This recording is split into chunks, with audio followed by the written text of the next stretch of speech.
नमस्कार प्रणाम जय हिंद फ्रेंड्स। मैं प्रभाकर सर और आप देख रहे हैं प्रभाकर एकेडमी यूट्यूब चैनल।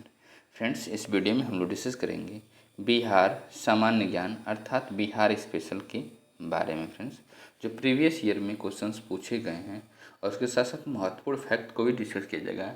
अगर आप एग्जामिनेशन देने जा रहे हैं BPSC TRE 4 या BPSC 71वीं का कोई भी एग्जामिनेशन, तो ये वीडियो आपके लिए बहुत ही हेल्पफुल होने वाली है फ्रेंड्स। इसलिए वीडियो को स्किप ना करते हुए पूरा देखिएगा और चैनल पे पहली बार विजिट कर रहे हैं चैनल सब्सक्राइब करते हुए बेल आइकन को प्रेस कर लीजिएगा फ्रेंड्स, जिससे कि आपके पास लेटेस्ट अपडेट पहुँचती रहे। फ्रेंड्स, इसके पहले भी वीडियो प्रोवाइड कराई गई हैं। अगर उसको आपने नहीं देखा है, प्रभाकर एकेडमी यूट्यूब चैनल पर प्लेलिस्ट बना दी गई फ्रेंड्स, वहाँ से विजिट करके सारे वीडियो को देख लीजिएगा फ्रेंड्स, जिससे कि आप अपने एग्जामिनेशन में बेटर करेंगे।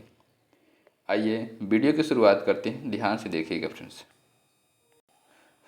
अब हम बात करते हैं वीरायतन राजगीर नालंदा के मंदिर के बारे में।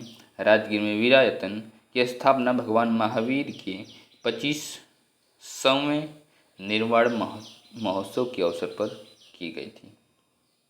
यहाँ की आर्ट गैलरी ब्राह्मी कला मंदिरम के नाम से जानी जाती है। नेक्स्ट पॉइंट क्या है, ध्यान से देखिएगा फ्रेंड्स।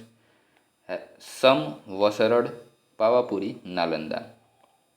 तो जैन शास्त्रों के मुताबिक पावापुरी में ही जैन धर्म के 24वें तीर्थंकर भगवान महावीर ने ज्ञान प्राप्ति के बाद अपने शिष्यों को पहला और आखिरी उपदेश दिया था। इस महत्वपूर्ण घटना के प्रति निष्ठा और श्रद्धांजलि के रूप में इस स्थान पर अशोक वृक्ष के स्थापत्य का एक सुंदर मंदिर बनवाया गया है, जिसे समवसरण मंदिर के नाम से जाना जाता है। नेक्स्ट अब हम बात करते हैं कुंडलपुर जैन मंदिर नालंदा के बारे में। प्राचीन नालंदा विश्वविद्यालय से लगभग 2 किलोमीटर की दूरी पर स्थित कुंडलपुर को पारंपरिक रूप से भगवान मंदिर महावीर के पहले शिष्य गौतम गढ़धर के जन्म स्थल के रूप में मान्यता प्राप्त है। नेक्स्ट श्री दिगंबर जैन मंदिर नालंदा के बारे में बात करते हैं। ऐसा माना जाता है कि यह तीर्थ स्थल महावीर स्वामी के अंतिम प्रवास का प्रतीक है। नेक्स्ट बात करते हैं मनियार मठ राजगीर नालंदा के बारे में। विश्व प्रसिद्ध स्वर्ण भंडार के पास स्थित मनियार मठ एक गहरा कुआं है, जिसके ऊपर एक छोटा जैन मंदिर बना हुआ है। यह शंकु आकार का है। कैसा है? शंकुआकार है। जैसे देखिए इमेज में दिखाया भी गया है आपको, अच्छे से स्क्रीन पे देखिएगा। अब हम बात करते हैं सोन भंडार नालंदा के बारे में फ्रेंड्स। इसे सोन भंडार के बारे में कहा जाता है कि यहाँ सैकड़ों साल से सोने को खजाना छुपा हुआ है। ऐतिहासिक दस्तावेज बताते हैं कि इन गुफाओं का निर्माण ईसा पूर्व 4वीं सदी में जैन मुनि ने किया था। अब जैसे ये देखिए, ये सब सारी गुफाएं दी गई हैं। नेक्स्ट क्या है, लछुआर जैन मंदिर जमुई के बारे में बात करते हैं फ्रेंड्स। तो लछुआर जैन मंदिर जमुई जिले के सिकंदरा प्रखंड में स्थित है। इस भव्य जैन मंदिर का निर्माण वर्ष 1857 के मुर्शिदाबाद के राजा धनपत सिंह बहादुर द्वारा कराया गया था। नेक्स्ट देख लीजिए इसको, इस मंदिर को देख भी लीजिए ध्यान से। उसके बाद हम लोग नेक्स्ट पॉइंट पे चलते रहेंगे, लछुआर जैन मंदिर जमुई। अब हम लोग बात करेंगे मसाड़ जैन मंदिर भोजपुर के बारे में। आरा शहर के दक्षिण पश्चिम में लगभग 9 किलोमीटर की दूरी पर स्थित इस गांव में जैन धर्म के 23वें तीर्थंकर पार्श्वनाथ को समर्पित एक प्राचीन जैन मंदिर है। विश्राम जैन मंदिर भोजपुर। प्रचलित मान्यता के अनुसार ऐसा माना जाता है कि 24वें तीर्थंकर भगवान महावीर ने अपनी यात्रा के दौरान विश्राम के लिए इस स्थान को चुना था। नेक्स्ट पॉइंट क्या है, वासुपूज जिनालय चंपापुर भागलपुर। यह एकमात्र ऐसा क्षेत्र है जहां किसी तीर्थंकर के 5 कल्याणक एक ही स्थान पर हुए। जैन धर्म के 12वें तीर्थंकर भगवान वासुपूज्य का गर्भ, जन्म, तप, दीक्षा और मोक्ष ये 5 कल्याणक यही हुए हैं।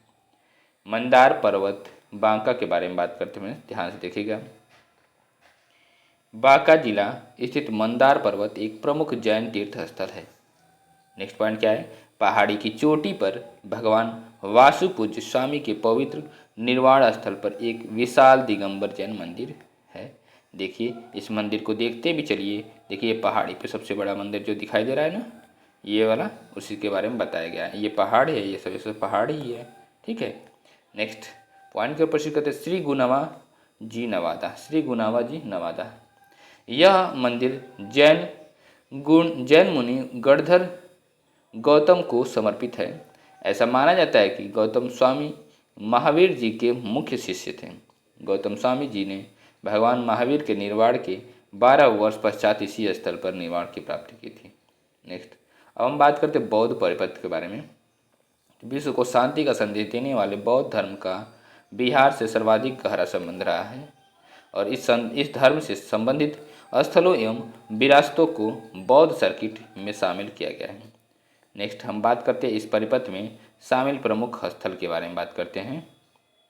रामपुरवा पश्चिम चंपारण, अनुमा नाम से प्रख्यात हारबुरा नदी के पास रामपुरवा से 2 बड़े बड़े अशोक स्तंभों की खुदाई की गई। उनमें से एक पर 6 शिलालेख खुदे हैं और उसे कंक्रीट की छतरी से संरक्षित किया गया है। स्तंभ पर मोर पक्षी भी उकेरी गई हुई है और एक सिंह स्तंभ भी था जिसे अब कोलकाता के संग्रहालय में रखा गया है। दूसरे स्तंभ पर सांड की प्रतिमा उकेरी हुई है जिसे अब नई दिल्ली में राष्ट्रपति भवन की शोभा बढ़ाने के लिए रखा गया है। जनश्रुति के अनुसार भगवान बुद्ध जब अपने परिवार और राज्य को छोड़कर के अड़ोमा नदी के किनारे तट पर पहुंचे तो उन्होंने अपनी शाही पोशाक बदल करके साधु का वस्त्र धारण कर लिया। अब हम बात करते हैं लौरिया के बारे में। लौरिया नंदनगढ़ पश्चिम चंपारण में जो है मंदिर, उसके बारे में फ्रेंड्स। यहाँ का मुख्य आकर्षक खुदाई के दौरान मिला अशोक स्तंभ है जो मौर्यकालीन गौरव को प्रदर्शित करता है। अशोक स्तंभ से 2 किलोमीटर दूर इसके दक्षिण पश्चिम दिशा में नंदनगढ़ है जहाँ एक विशाल स्तूप का अवशेष है। नेक्स्ट पॉइंट के ऊपर कहते हैं केसरिया स्तूप पूर्वी चंपारण के बारे में। यह 104 फीट ऊंचा है और इसकी परिधि करीब 1400 फीट मानी जाती है। ऐसा माना जाता है कि इसे 200 से 275 ईस्वी के बीच बनाया गया था। जातक कथाओं में जो कथाएं सुनाई जाती हैं लोगों के द्वारा, कथाओं में यह कहानियां बताई गई हैं कि यह वही जगह है जहां बुद्ध ने महापरिनिर्वाण की अपनी अंतिम यात्रा के दौरान समय व्यतीत किया था। विशेषज्ञों का कहना है कि इस स्तूप को लिच्छियों ने बनाया था। किसने बनाया था? लिच्छियों ने बनाया था। ये स्तूप देख लीजिए, ऐसे है स्तूप। Okay friends. नेक्स्ट अब हम बात करते हैं वैशाली के बारे में। वैशाली में ही दुनिया का पहला लोकतांत्रिक गणराज्य था जो 6ठी शताब्दी ईसा पूर्व दुनिया की पहली प्रतिनिधियों की निर्वाचित सभा थी। उस वक्त यहाँ लिच्छवियों और वज्जियों का शासन था। भगवान बुद्ध ने कई बार वैशाली का दौरा किया। बुद्ध के महापरिनिर्वाण के करीब 100 साल बाद वैशाली में ही दूसरी महान बौद्ध परिषद की बैठक हुई। विश्व शांति स्तूप वैशाली के बारे में बात करते हैं, ध्यान से देखिएगा फ्रेंड्स। अभिषेक पुष्करिणी के दक्षिण किनारे पर अवस्थित इस स्तूप का निर्माण बुद्ध विहार सोसाइटी द्वारा कराया गया। इसका स्वरूप काफ़ी भव्य एवं सुंदर है। नेक्स्ट अशोक स्तंभ एवं कोल्हुआ स्तूप वैशाली के बारे में बात करते हैं, ध्यान से देखिएगा फ्रेंड्स। सम्राट अशोक ने कोल्हुआ में सिंह स्तंभ बनवाया। यह लाल बलुआ पत्थर से तैयार किया गया था स्तंभ है जिसके शीर्ष पर घंटी के आकार का शिखर है। स्तंभ के ऊपर एक आदम कद शेर की आकृति बनी हुई। अभिषेक पुष्करिणी वैशाली के बारे में बात करते हैं, ध्यान से देखिएगा फ्रेंड्स। लगभग 2500 वर्ष पूर्व इस झील का निर्माण वैशाली गणराज्य के समय हुआ था। बुद्ध स्मृति पार्क करुड़ा स्तूप पटना, यह park Patna junction railway station के निकट स्थित है। इसे भगवान बुद्ध के महापरिनिर्वाण मोक्ष के 2554वें वर्ष के उपलक्ष्य में बनाया गया था। इस पार्क का उद्घाटन तिब्बती धर्म गुरु दलाई लामा द्वारा 2010 में किया गया था। बराबर की गुफाएं जहानाबाद के बारे में बात करते हैं, ध्यान से देखिएगा फ्रेंड्स। यहाँ की गुफाएं चट्टानों को काट करके बनाई गई हैं और इनमें भगवान बुद्ध के जीवन का विवरण मिलता है। ये गुफाएं 3री शताब्दी ईसा पूर्व में बनाई गई थी और ये मौर्य काल के कारीगरों की शिल्प कौशल का बेहतरीन उदाहरण है। नेक्स्ट पॉइंट को प्रस्तुत करते देखिए, ये जैसे गुफाएं बनाई गई हैं। अब हम बात करते हैं जहानाबाद में स्थित अन्य गुफाओं के बारे में बात करते हैं। सुदामा गुफा, लोमस ऋषि गुफा, विश्वामित्र गुफा, विश्वजोपारी गुफा, नागार्जुन गुफा, गोपिका वापी, वेदथिका आदि।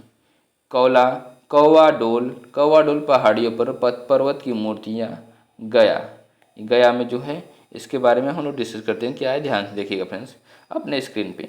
यहाँ खुदाई के दौरान करीब 8 फीट ऊंची काले पत्थर पर बुद्ध की एक अति सुंदर मूर्ति मिली है जो बैठी हुई है। ऐसा माना जाता है कि 4वीं शताब्दी ईसा पूर्व कौवाडोल पहाड़ियों पर एक मठ था, इसे समनेर कहा जाता था। चीनी यात्री वेनसांग ने 7वीं शताब्दी में इस स्थान का दौरा किया था। नेक्स्ट बात करते हैं गुरपा पहाड़ी गया के बारे में फ्रेंड्स। तो गुरपा पहाड़ी गया जिले में स्थित प्राकृतिक और ऐतिहासिक स्थानों में से एक है। इसे गुरपद गिरी भी कहा जाता है। यहीं पर बुद्ध के अंतिम शिष्य महाकश्यप को निर्वाण प्राप्त हुआ था। इस पहाड़ी का दूसरा नाम कुक्कुटपाड़ा गिरी है। गुरपा पहाड़ी पर गुरपद नाम का एक मंदिर है जिसके बारे में मान्यता है कि इसमें भगवान विष्णु के चरणों के निशान हैं। नेक्स्ट बात करते हैं डुंगेश्वरी पहाड़ी गया। कहा जाता है कि बोध गया जाने से पहले गौतम बुद्ध ने यहाँ लंबे समय तक ध्यान किया था। और नेक्स्ट गुफा मंदिर के भीतर हिंदू देवी डुंगेश्वरी भी स्थापित हैं। नेक्स्ट हम बात करते हैं गया संग्रहालय के बारे में। तो मौर्य, गुप्त, पाल और मुगल राजवंशों से संबंधित अनेकों पुरावशेष यहाँ रखे गए हैं। ब्रह्मयोनी पहाड़ी गया के बारे में बात करते हैं। यह पहाड़ी विष्णुपद मंदिर के करीब 1 किलोमीटर दूर है। कहा जाता है कि भगवान बुद्ध सुजाता गढ़ और डुंगेश्वरी पहाड़ियों पर जाने से पहले कुछ दिनों तक यहाँ रुके थे। अशोक ने अपनी प्रतिबद्धता को प्रदर्शित करने के लिए यहाँ एक स्तूप बनवाया था। नेक्स्ट अब हम बात करते हैं बोध गया के बारे में बात करते हैं। बोध गया वही स्थान है जहाँ गौतम बुद्ध ने बोधि वृक्ष के नीचे ज्ञान प्राप्त किया और बुद्ध बन गए। अब हम बात करते हैं महाबोधि मंदिर, बिहार की एक विश्व धरोहर स्थली बोध गया के बारे में बात करते हैं। 170 फीट ऊंचा यह मंदिर एक पतले पिरामिड के रूप में खड़ा है। इसकी वास्तुकला विभिन्न संस्कृतियों का मिश्रण है। जैसे देखिए ये मंदिर है 170 फीट ऊंचा है, महाबोधि मंदिर बोध गया में। महाबोधि वृक्ष बोध गया के बारे में बात कर लेते कुछ इंपॉर्टेंट फैक्ट्स को। यह महाबोधि मंदिर परिसर में अवस्थित वह स्थान जहां बुद्ध ने बोधि वृक्ष के नीचे एक पत्थर के मंच पर वज्रासन यानी स्थिरता के आसन पर बैठ करके सर्वोच्च ज्ञान और आत्मज्ञान प्राप्त किया। अनिमेष लोचन स्तूप के बारे में बात करते हैं, ध्यान से देखिएगा फ्रेंड्स।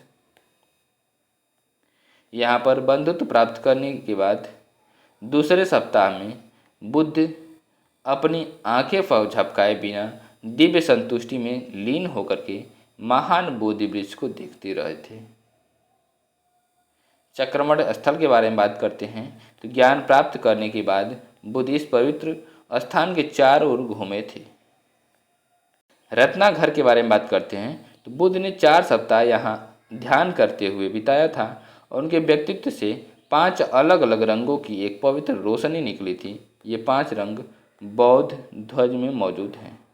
नेक्स्ट हम बात करते हैं मूला चिन्ह। ज्ञान प्राप्ति के बाद भगवान बुद्ध ने 6ठा सप्ताह ध्यान में बिताया था।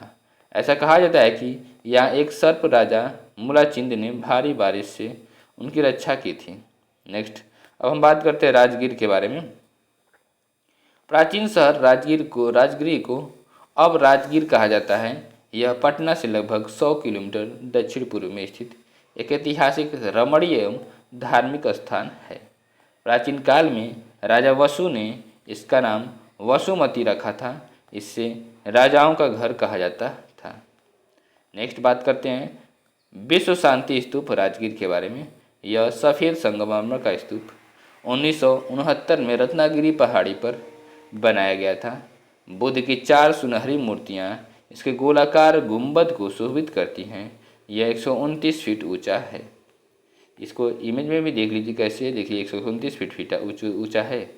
नेक्स्ट हम बात करते हैं राजगीर में अन्य दर्शनीय स्थल। जीवक आम्रवन, सप्तपर्णी पहाड़ियाँ, गिद्धकूट पर्वत की चोटी, पिप्पला गुफा, विशाल दीवार साइक्लोपियन दीवार, बिम्बिसार कारागार, ये सब सारी हैं। नेक्स्ट पॉइंट की बात करते हैं वेणुवन, रथ के पहिए का निशान और पत्थर के शिलालेख, अजातशत्रु की किला, गिरियक पहाड़ी स्तूप। नेक्स्ट अब बात करते हैं नालंदा के बारे में। यह यूनेस्को द्वारा संरक्षित धरोहर स्थली है। ये दुनिया का सबसे प्राचीन एवं बड़ा शिक्षा का केंद्र माना जाता रहा है। प्राचीन नालंदा विश्वविद्यालय के खंडहर के बारे में बात करते हैं तो यह 5वीं शताब्दी ईस्वी के प्रतिष्ठान नालंदा विश्वविद्यालय के अवशेष सबसे दर्शनीय पर्यटन केंद्रों में से एक है। यहाँ बौद्ध धर्म के लगभग 200 शिक्षक और 10,000 छात्र रहते थे। यह शिक्षा वास्तुकला में गुणवत्ता की प्रशंसा और बौद्ध धर्म की एक प्रतिष्ठित पीठ के रूप में प्रसिद्ध था। मूल रूप से विश्वविद्यालय का क्षेत्र काफ़ी बड़ा था, जैसा कि 7वीं शताब्दी ईस्वी के प्रसिद्ध चीनी यात्री ह्वेनसांग ने अपने लेख में इसका उल्लेख किया है। गुप्त और पाल काल के दौरान यह शिक्षा और वास्तुकला में काफ़ी प्रसिद्ध हो गया था। यह लाल ईंट से निर्मित स्तूप बिहार आदि के खंडहरों को प्रदर्शित करता है। यह बिहार का दूसरा विश्व धरोहर स्थल है। नेक्स्ट पॉइंट के प्रश्न करते ध्यान से देखिएगा फ्रेंड्स। ये देख लीजिए जैसे ये सब दिया गया है इमेज के अकॉर्डिंग, इसको भी देखते चलिए। नेक्स्ट क्या है पुरातत्व संग्रहालय नालंदा। यहाँ भगवान बुद्ध की क्षतिग्रस्त प्रतिमाओं, बेसाल्ट पत्थरों, कांस्य आदि पर उकेरी गई मूर्तियों का उत्कृष्ट संग्रह है।